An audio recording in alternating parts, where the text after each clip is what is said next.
Okay, we come into an album that I was really excited for. I had been looking forward to this and kind of counting down the days before it was released.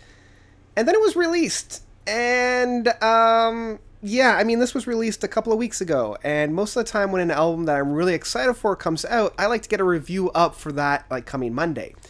So, it's a little telling that it's being released so late. So let's talk about it.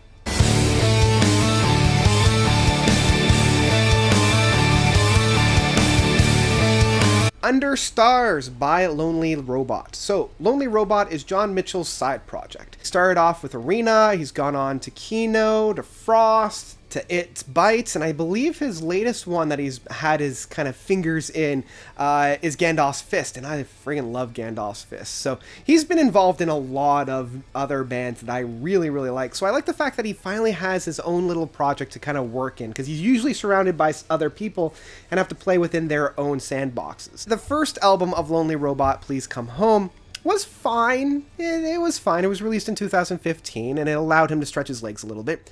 The follow-up that was released in 2017, The Big Dream, I gushed. I love how dark it is. I love those overtones of how heavy John can be on the guitars, but also how atmospheric he can be within a lot of the keyboards. Because a lot of the times he'll use the keyboards as padding for the stage of the guitar. And so I was really excited just with how much growth he had seen between Please Come Home and The Big Dream. I figured Under Stars was going to continue that.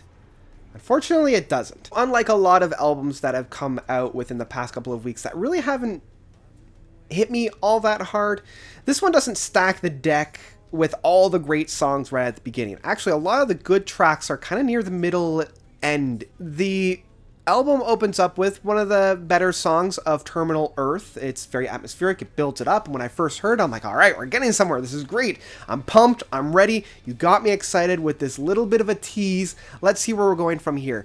And then Ancient Ascendant hits. And the first couple of notes, I'm like, okay, I'm getting it. But then you realize that most of these songs on here, once that main theme comes in, doesn't really do a whole lot with it. And the first, say, probably 6 tracks kind of do this, and it takes a while for this album to really understand what it wants to be. Icarus and Author of Our Lives are kind of interchangeable in how they're approached. They're very poppy, very accessible, very contemporary rock at the moment. So, like, they're trying to kind of carve themselves into this landscape of rock music where unfortunately, rock has kind of been left to the wayside, so they're kind of trying to pick up those pieces. It doesn't quite know what to do with them. Under Stars and The Signal is another really good example of trying to be a little bit on the lighter side, but not really knowing how to handle it properly. Under Stars being the actual title track of this album, it takes a very long time for it to even really start to get going and get the feel of it together. And even within the guitar solo that we have at the end of this track, it just feels unoriginal. There's no real teeth to the guitar work. It just kind of services the song almost as a studio musician would. And it really isn't until we get to The Only Time I Don't Belong Is Now is when my ears start to perk up. What I love about this song is the build-up we have within the chorus. It builds into that final plateau, and it just kind of launches it when we get into the title of The Only Time I Don't Belong Is Now.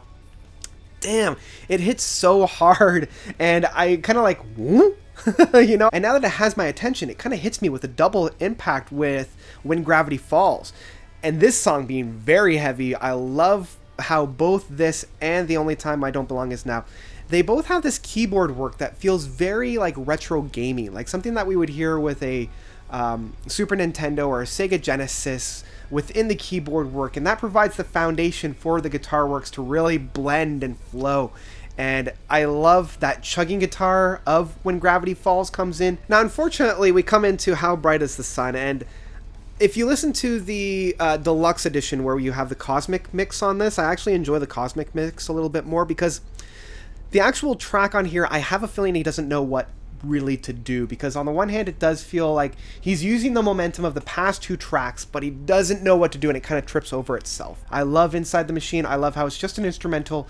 It just comes in to do what it needs to do at 3.5 minutes and it just hits you really hard, and it blends the heavy guitar licks with the lighter atmospheres.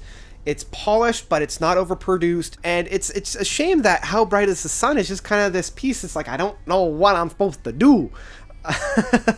And then we get into an ending, which is kind of the closing track, and it's a really nice kind of pairing from Terminal Earth. In the end, this album is a little bit of a mess. I won't lie, and I wish I was saying something a little bit more positive with a band and artist that I really respect. I think that John Mitchell is a fantastic guitarist and a fantastic composer of music. I just wish he had a little bit more to offer within this album, and the only time I don't belong is now, when Gravity Falls, Inside This Machine, and an ending are so strong. So yeah, overall, this is one that is ultimately forgettable. 3 tracks out of 11 does not make a solid album. Yeah, that's about it for Under Stars from Lonely Robot. What did you guys think? Did you love it? Did you hate it? Whatever you thought, let me know by commenting down below. Thank you guys so much for watching. As always, you guys are definitely the best. And until next time, notes out.